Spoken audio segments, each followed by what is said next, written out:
एक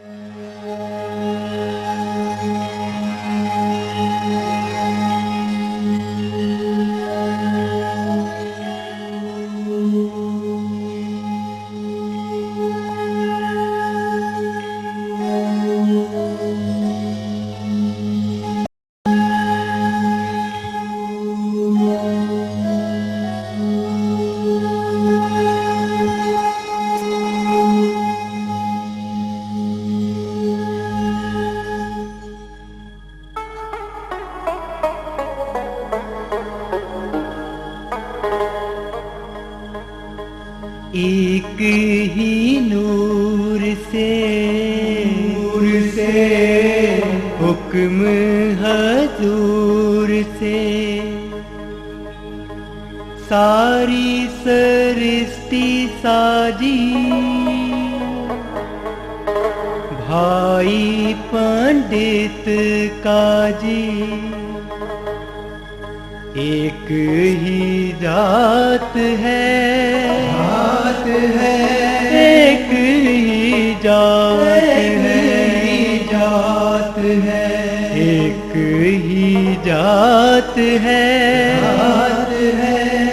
एक ही जात है। आज जो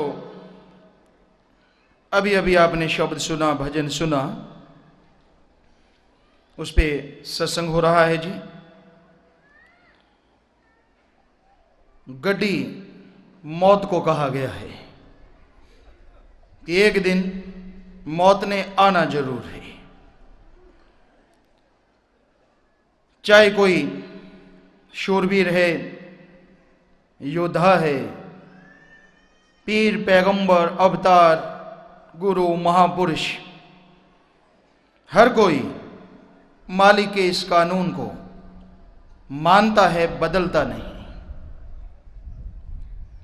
जब समय आता है तो हर किसी को ये संसार छोड़ना पड़ता है। आत्मा जो शरीर रूपी मकान में मेहमान बन के रह रही है, इसे ये मकान एक दिन खाली करना होगा।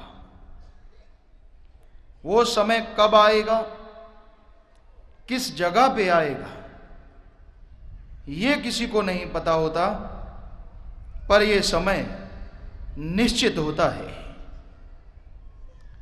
पहले बने परारविद, पाछे बने शरीर।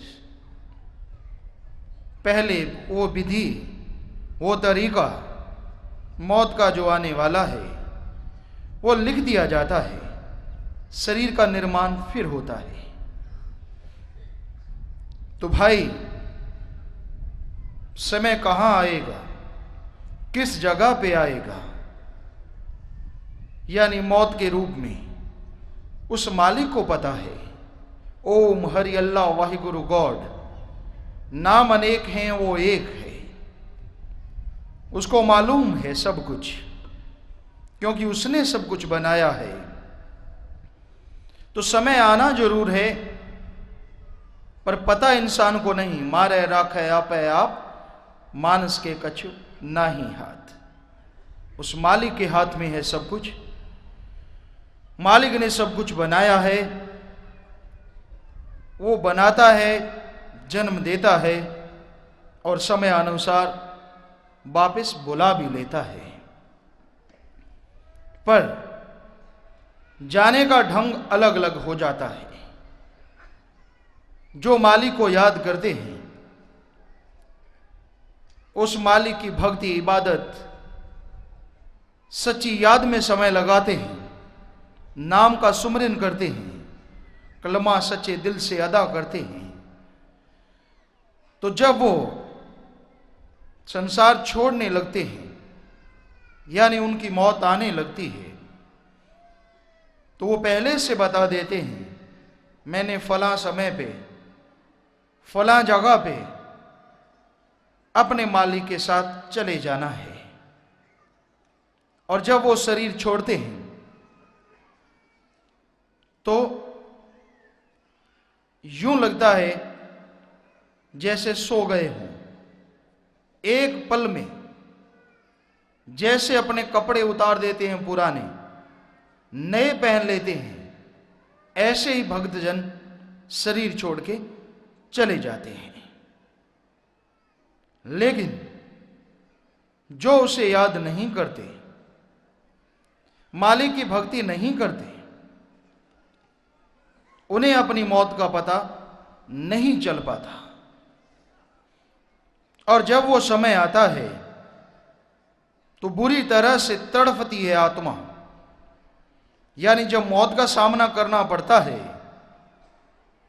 तो आत्मा को बेअंत कष्ट होता है।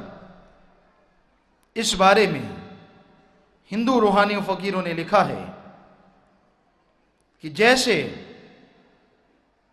एक जीवित इंसान के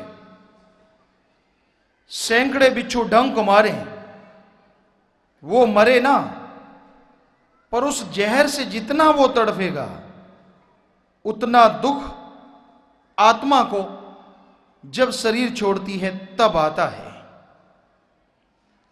ये बात मुसलमान रूहानी फकीर लिखते हैं, अंदाज अलग अलग होता है। वो कहते हैं जीवित इंसान के अगर कोई कांटेदार झाड़ी मुख के रास्ते डाल के गुद्दा के रास्ते खींच के निकाली जाए, जैसे वो शरीर तार तार हो जाएगा। जितना दुख उस इंसान को होगा उतना दुख मौत के वक्त रूह को उठाना पड़ता है। सिख गुरु साहबानों ने इस बारे में फरमाया है, जिंद नमाणी कड्डिए हड्डा को कुड़काए। जैसे एक जीवित इंसान की सारी हड्डियां तोड़ दी जाएं पर वो जिंदा रहे, जितने दर्द का एहसास उसे होगा उतना दर्द मौत के समय आत्मा को झेलना पड़ता है। बेपरवाह मस्ताना जी सच्चे मुर्शिद कामिल शास्त्रनाम जी महाराज फरमाया कर दे कि जैसे कोई रेशमी कपड़ा है, तिल्ले से कढ़ाई की गई हो और उसके ऊपर कांटेदार झाड़ी रख के खींच दें, जैसे वो कपड़ा वो तिल्ला तार तार हो जाता है, वैसे हशर आत्मा का रूह का होता है, शरीर का होता है। तो सारे धर्मों में इस बात पे सहमति है कि जो मालिक की याद नहीं करते, इबादत भक्ति नहीं करते, उन्हें बहुत तड़फना पड़ता है। आत्मा बहुत दुख पाती है। कई बार शरीर शांत लगता है लेकिन वो इंसान बोलता नहीं मौत के वक्त। वो क्योंकि आत्मा तड़फ रही होती है, वो चुप है, दुख सहन नहीं हो पाता, पर फिर वो अंदर ही अंदर तड़फ रहा है। पर ज्यादातर तो चिल्लाते हुए मिलेंगे, बड़ी भयानक सी आवाज निकलती है। तो भाई, जो मालिक को याद नहीं करते, क्या हशर होता है। जीते जी भी बिना सहारे के जीते हैं, और जब मौत आती है बेअंत दुखों का सामना करना पड़ता है। दूसरी तरफ जो मालिक को याद करते रहते हैं, अपना कार्य भी करते हैं, वो नहीं छोड़ना जो आपकी ड्यूटी है, वो करते रहिए। घर परिवार में रहिए, बाल बच्चों में रहिए, लेकिन ख्यालों से विचारों से अपने मालिक ओम हरि अल्लाह वाहिगुरु गॉड को याद करते रहिए। उससे आपका दुनियावी काम भी बेहतर ढंग से चलेगा और मालिक की याद से आत्म बल मिलेगा, जो साइंटिस्ट कहते हैं सफलता की कुंजी है। तो इस तरह से मालिक के नाम के द्वारा इंसान सब सुखों को हासिल कर सकता है। कई बार ऐसा भी होता है कि कोई एक्सीडेंट हो जाता है, दुर्घटना ये से कहते हैं, तो उसमें शरीर छूट जाता है। शरीर कई बार देखने लायक ही नहीं रहता, टुकड़े टुकड़े हो जाते हैं, परकच्चे उड़ जाते हैं। तो ऐसा क्यों होता है? सब लिखा हुआ है, वो समय बदल नहीं सकता, लेकिन जो शरीर के परकच्चे उड़ गए, अगर उस आत्मा ने अपने मालिक प्रभु की भक्ति की है तो उसको कष्ट नहीं आया और वो आत्मा जन्म मरण में नहीं, मालिक में समा जाती है। शरीर छूटने की विधि चाहे कोई भी हो, कैसी भी हो, इससे कोई फर्क नहीं पड़ता। फर्क पड़ता है क्या आत्मा आवागमन से आजाद हुई कि नहीं। फर्क पड़ता है कि आत्मा ने सुमरन किया कि नहीं। अगर किया तो आवागमन से आजाद मोक्ष मुक्ति जरूर मिलती है, और अगर नहीं किया तो शरीर चाहे आराम से छूटे, मखमल के गद्दों पे छूटे, फिर भी आत्मा को जन्म मरण में जाना होगा, दर दर भटकना होगा, हर शरीर में दुख उठाने होंगे। तो भाई ये कभी ख्याल ना करें कि शरीर ऐसे क्यों छूटा। कई बार ऐसा भी सुनने को मिलता है, आप दुनिया में रहते हैं, हमने देखा लोग व्यंग कसते हैं, आप तो भगवान का नाम लेने वाले थे, आप तो ओम हरि अल्लाह गॉड खुदा वाहिगुरु को याद करने वाले थे, फिर आपका बेटा, आपकी बेटी या आपका कोई आदमी क्यों मरा। सुन के दुख आता है और हंसी भी आती है। आप क्या समझते हैं ऐसा कहने वाले कि भगवान का नाम किसी को मरने नहीं देता? गलत। फिर तो हो गया इसका मतलब कि भगवान का नाम तो मन माया में, काल के देश में हमेशा कैद रखने को बना है। नहीं भाई, ये गलत है। माली का नाम रक्षा करता है। कब?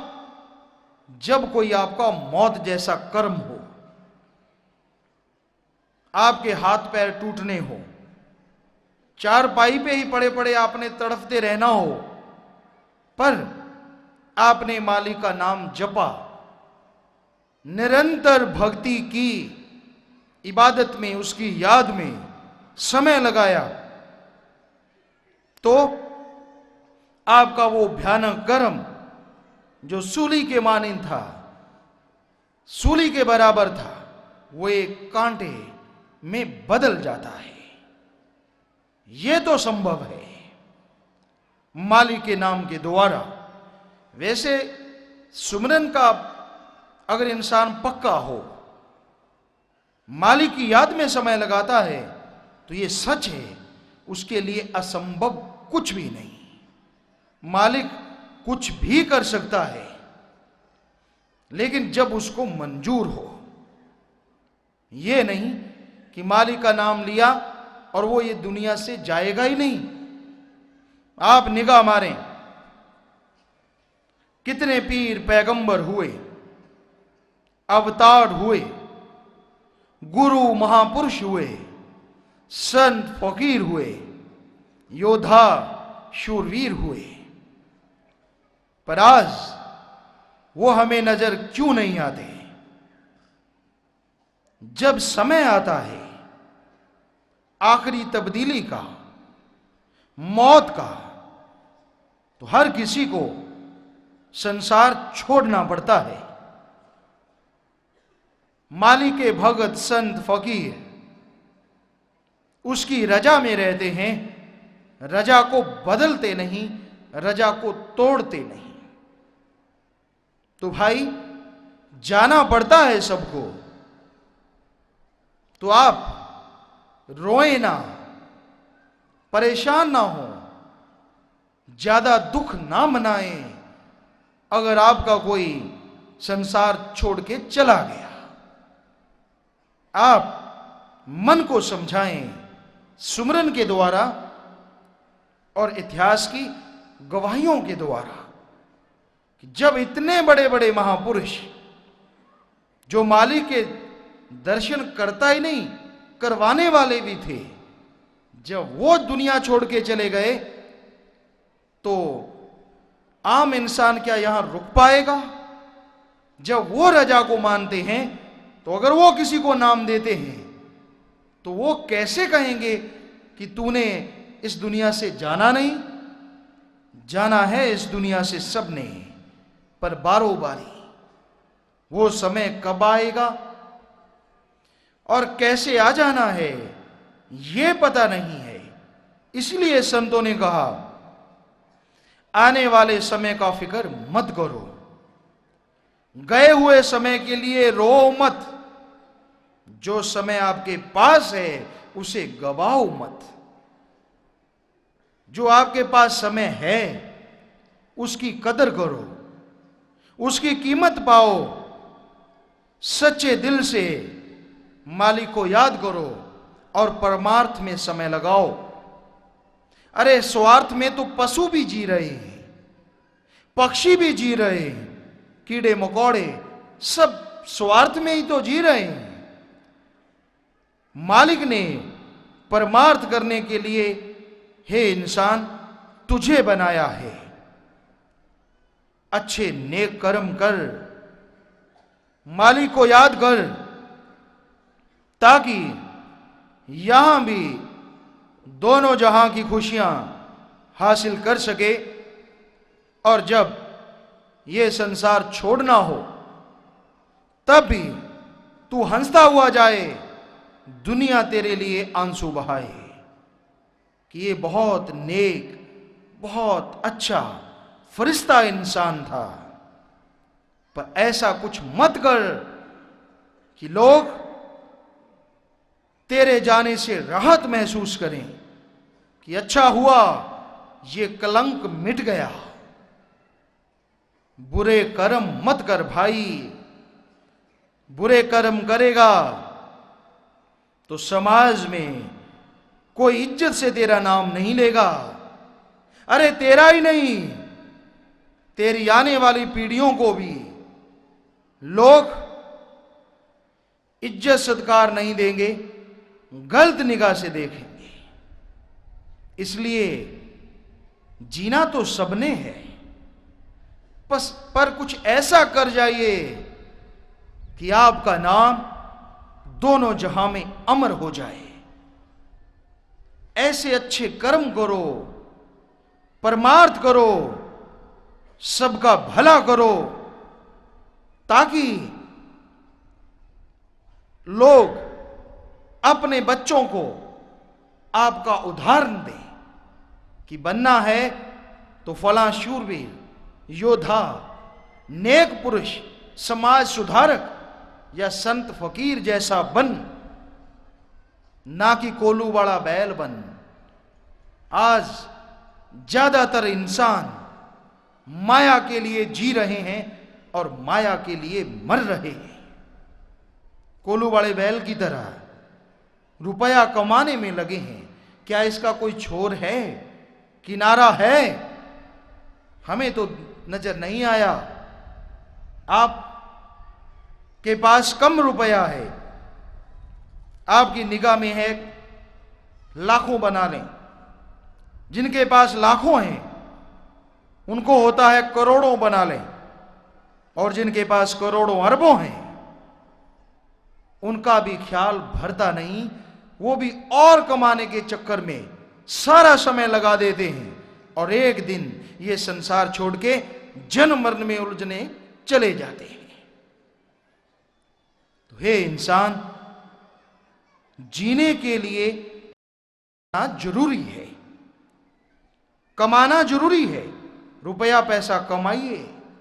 किसी संत ने, महापुरुष ने रोका नहीं, पर भाई कमाने के लिए जियो मत।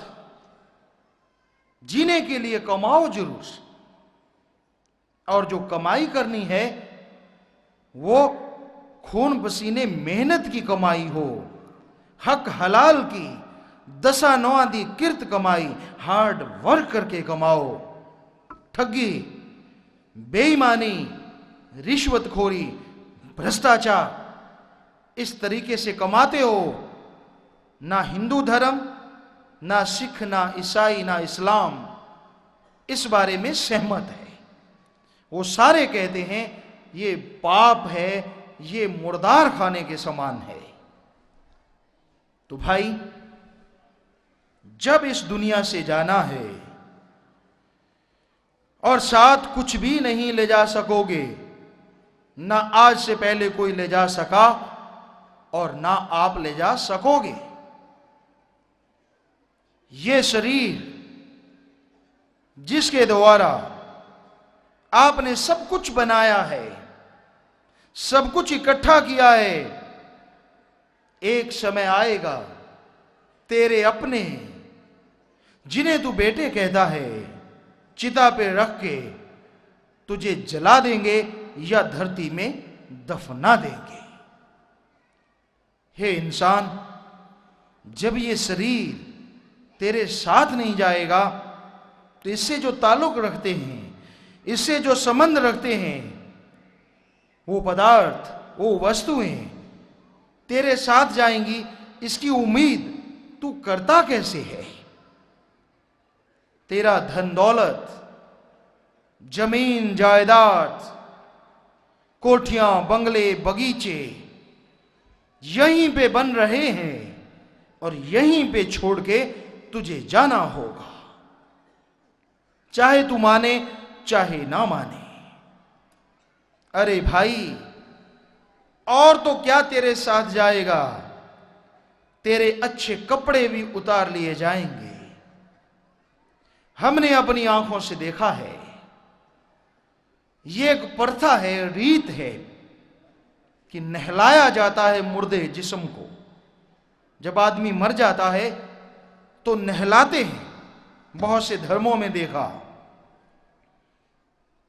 कोई रीत होगी, कोई रिवाज होगा, लेकिन हमारे नजरिए से, सतगुरु की दया मेर से जो हमें ख्याल आया कि नहलाने को उसकी कोई बारात तो जानी नहीं होती, एक बहाना होता है। नहलाने के बहाने एक तो बढ़िया कपड़े उतार लिए जाते हैं, दूसरा अच्छी घड़ी बंधी हुई है तो वो उतार लेते हैं, अंगूठी है तो वो उतार लेते हैं। पुराने बुजुर्ग तागड़ी बांधा करते हैं, तो वो तागड़ी कमर के साथ, तागड़ी तड़ाकी भी कहते हैं, वो बांधा करते हैं, उसे तोड़ लेते हैं तो बाद में नहलाया जाता है। नहलाने के बाद बढ़िया कपड़े नहीं, सस्ता सा कपड़ा होता है, खादी का, खद्दर या लट्ठा कहते हैं उसे, वो आम दुकानदारों के पास भी होता है गांव में, क्योंकि उसकी जरूरत पड़ती रहती है। तो वो कपड़ा लेके आते हैं और उस कपड़े को अच्छी तरह से सिलते नहीं, सिलाई नहीं करते। हमने जो देखा, आधा सिला और थोड़ा काट के बाजू डालने के लिए जगह बनाई और शरीर पे पहना दिया, और फिर तेरे लिए मखमल के गद्दे या डनलप के गद्दे नहीं होंगे, डंडे से रख के और उनके ऊपर रस्सियों से डंडों को बांध के तुझे लिटा दिया जाएगा, और तुझे हवाई जहाज पे नहीं, 4 कंधे दिए जाएंगे, 4 लोग तुझे उठाएंगे। और भाई, शमशान भूमि, कब्रिस्तान अगर दूर है तो वो कंधा देने वाले भी कंधा बदलते जाएंगे। कहते हैं मुझे कंधे लगने दो, पर असलियत होती है कंधे में तेरा वजन कुछ अगर ज्यादा है तो वो बांस, वो डंडा जो है वो चुभ रहा है और वो इंसान थक रहा है, इसलिए वो तब्दीली करते रहते हैं। चलो तुझे आगे ले जाया जाएगा। और फिर ये हकीकत है, हर किसी के साथ होती है। फिर तुझे लकड़ियों पे, ऐसी लकड़ियां जिनमें कांटे भी हो सकते हैं, टेढ़ी मेढ़ी भी हो सकती हैं, उन पे लिटाया जाएगा। हाँ, तेरे परिवार वाले अपने रिश्तेदारों को दिखाने के लिए, लोगों में रौब डालने के लिए तेरी छाती पे घी उड़ेलेंगे, घी। चाहे जीते जी तुझे रूखी रोटी भी ना दी हो, उसके लिए भी तड़फाया हो, पर मरने के बाद अपनी इज्जत बनाने के लिए, लोगों में मान रुतबा पैदा करने के लिए तेरे पे घी उड़ेला जाता है। और फिर ऊपर लकड़ियां रख दी जाती है। तू लकड़ियों में एक तरह से चिन्ह दिया जाता है, जैसे दीवार चिन्हते हैं। तो उसी तरह से बाद में तेरा पूरा इंतजाम किया जाता है, कहीं तू जलने से रह ना जाए। और फिर तेरा बेटा आग लेके आता है और चारों तरफ से तुझे घुमा घुमा के आग लगाता है, एक जगह नहीं, ताकि तू अच्छी तरह से जल जाए। या फिर धरती में खड्डा खोद दिया जाता है, वहां पे दफनाया जाता है, नमक वगैरह रखा जाता है, माटी डाली जाती है, ताकि अच्छी तरह से तू गल जाए। हे इंसान, ये हकीकत, ये सच्चाई है, चाहे तुझे सुनने में अच्छी लगे चाहे ना लगे, लेकिन एक दिन इसका सामना जरूर करना होगा, अवश्य करना होगा। तो जब ऐसा दिन आएगा, ऐसा समय आएगा और आना है, तो फिर पाप, जुल्म, अत्याचार क्यों? और अगर भक्ति किए जाने वाले ने मालिक की याद में समय लगाया है, भक्ति करता रहा है वो, तो कभी भी तू उसके लिए रोना। उसकी याद में अगर तू तड़फ रहा है, उसके प्यार में अगर आंसू आ रहे हैं, तो कोई बात नहीं, आने दे। लेकिन सच्ची श्रद्धांजलि भक्त को तब है अगर उसके लिए आप सारे बैठ के सुमिरन करो, मालिक की याद में समय लगाओ कि हे मालिक, वो तेरा जन था, तेरा भगत था, समय आया तू ले गया, तू रहमत करना, उसे खुशियां देना, अपनी रहमत से माला माल कर देना, और उसकी यानी मालिक की याद में समय लगाओ। रिश्ते नाते भी आते हैं आपके घर, शौक प्रकट करने के लिए, दुख जताने के लिए, तो अगर वो भी मालिक को याद करने वाले हैं, तो उनका भी फर्ज है और परिवार का भी फर्ज है, सारे इकट्ठे बैठ के कम से कम आधा पौना घंटा उसकी याद में बिताओ, मालिक की याद में, और उसके लिए सुमरन करो जो शरीर छोड़ के चला गया। तो यकीन मानो आपको भी अंदर से झेलने की ताकत आएगी, शक्ति मिलेगी, और वो आत्मा जो शरीर छोड़ के गई है वो जरूर खुशियां लेगी, मालिक में समा जाएगी। लेकिन बड़ी अजीबोगरीब रीति रिवाज है, लोग रोते हैं, माता बहनें आस पड़ोस से उनके घर जाती हैं, वो उसको जानती तक नहीं होती जो शरीर छोड़ गया, थोड़ा बहुत जानती हैं पर पूरी तरह से नहीं। तो वो उसके लिए नहीं रोती, जो माता बहनें बाहर से आती हैं वो अपना जो मरा है उसका राग वहां पे अलापना शुरू कर देती हैं, अपने वाले का नाम ले लेके वहां पे रोती हैं। हमने खुद देखा ये। अरे आप आए थे दुख बंटाने के लिए, दुख दर्द में शरीक होने के लिए, पर आपने तो अपना दुख सुना के उनको और दुखी कर दिया। आपके आने का क्या फायदा हुआ?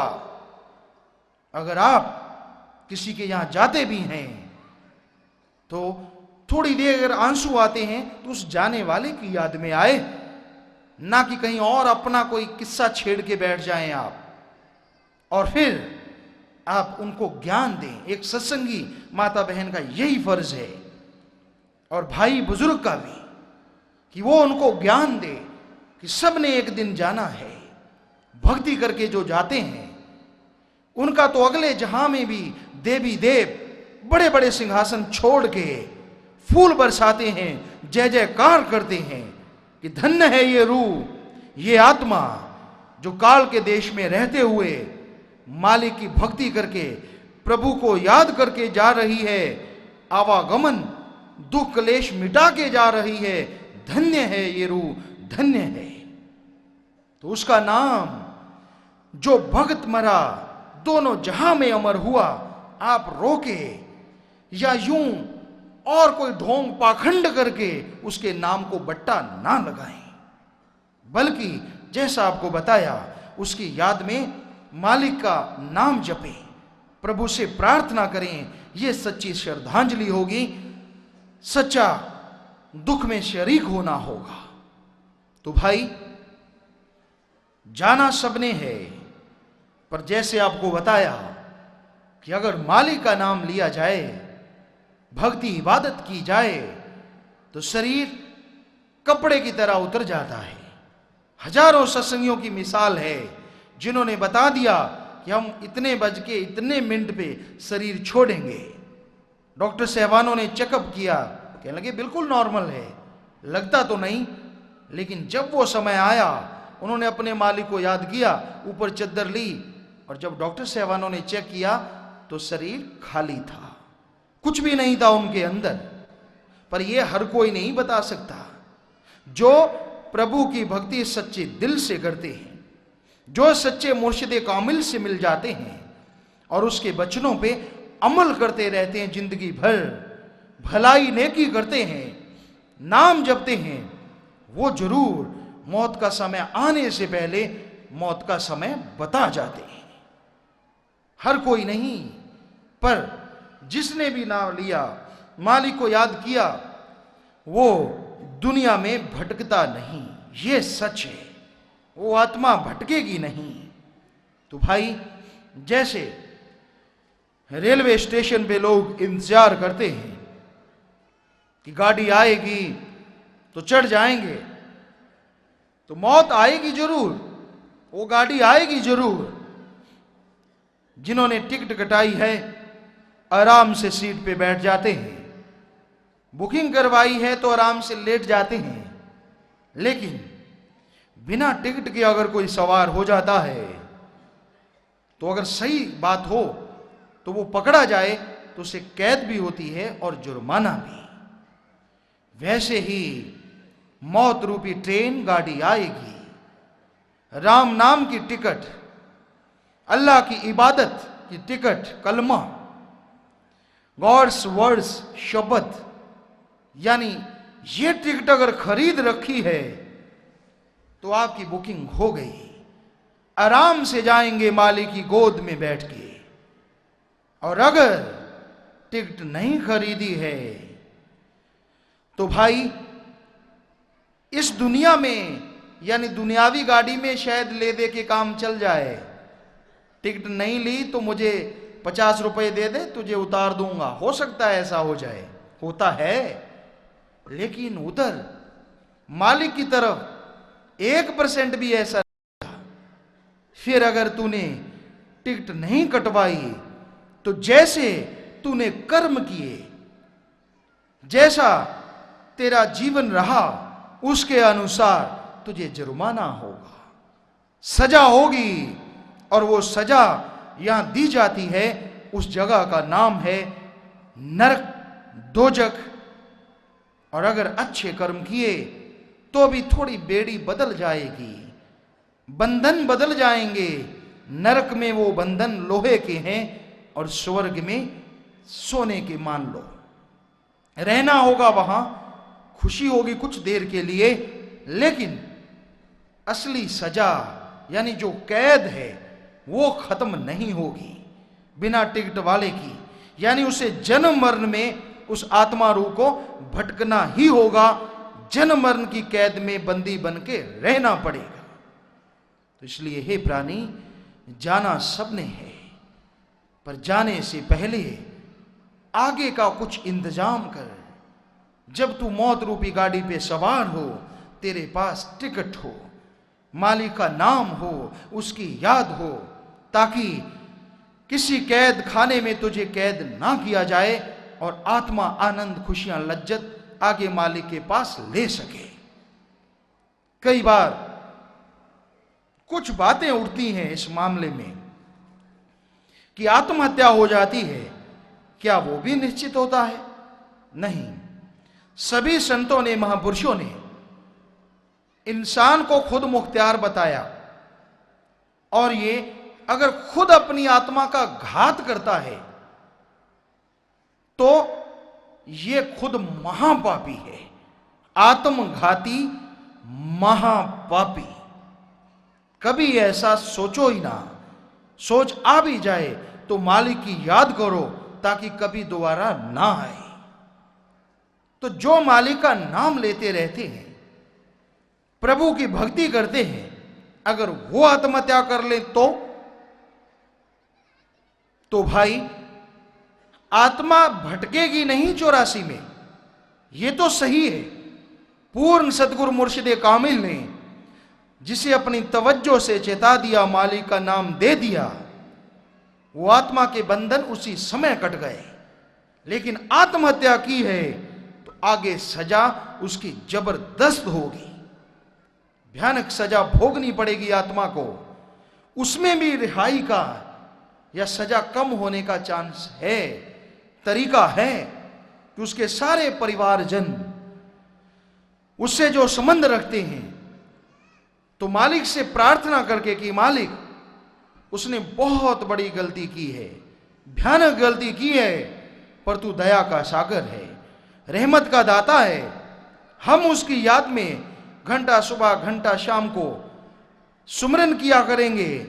तू रहमत करके हमारे सुमरन का फल उस आत्मा रूह को देना और उसकी जो सजा है वो कम कर देना या खत्म कर देना। और फिर घंटा शाम घंटा सुबह सारा परिवार उसकी याद में सुमरन करे, ये प्रार्थना करके, अरदास दुआ परेर करके, तो यकीन मानिए अगर 2-3 महीने आप ऐसा करते हैं तो उसकी सजा बहुत कम हो जाती है, क्योंकि मालिक दया का सागर है, रहमत का दाता है। और अगर उसकी याद की जाए, उसका नाम लिया जाए तो वो जरूर रहमो करम करता है। तो भाई इस तरह कई ऐसे सवाल उठते रहते हैं जीवों के अंदर, तो उनका जवाब आपकी सेवा में दिया। तो यानी आखिर में फिर कि मौत अगर आ जाती है तो घबराइएगा नहीं, बल्कि सुमरन कीजिएगा, तेरा भाड़ा मीठा लागे। तिल बढ़े न राई घटे जो लिख दी करतार। तिल के दाने जितनी उम्र बढ़ नहीं सकती, राय के दाने जितनी कम नहीं हो सकती जितनी उस मालिक ने लिख दी है। तो भाई वो समय अनुसार सबने जाना है। तो बजाय गम के दुख आता है। मोह ममता के जो जंजीरें हैं, तंद हैं, ये बड़े बारीक धागे के समान होते हैं। जब कोई जवान चला जाता है, नौजवान, छोटा या कोई बहुत प्यारा, तो दुख आता है, आंसू आते हैं।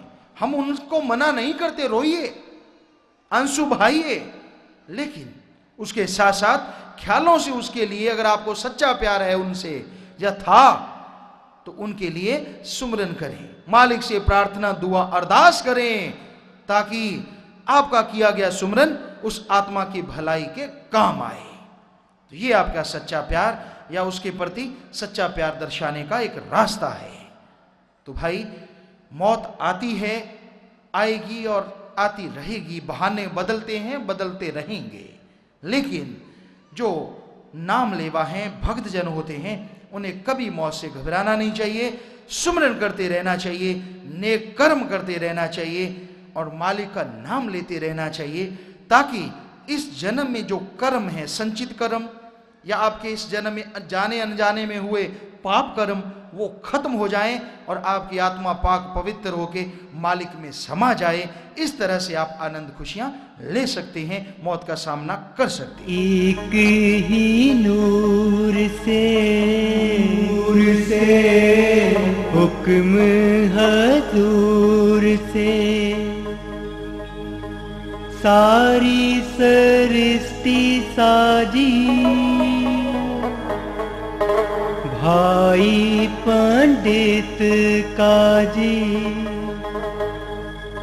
एक ही जात है, एक ही जात है, एक ही जात है,